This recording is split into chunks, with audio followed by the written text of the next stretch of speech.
Is your Epson L5290 acting up?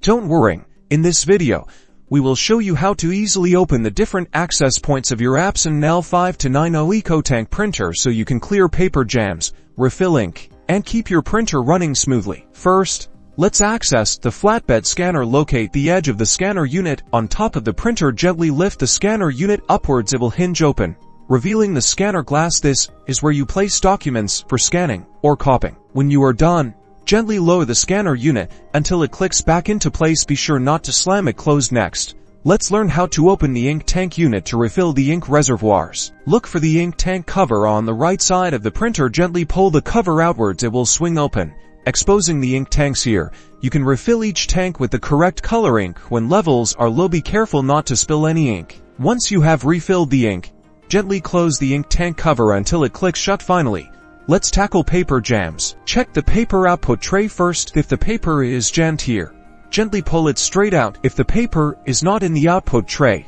you will need to access the rear paper path.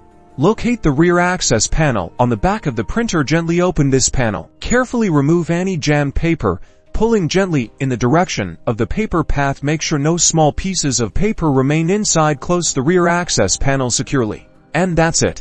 Now you know how to open the Epson L5290 for various tasks. With these simple steps, you can keep your printer running smoothly and efficiently.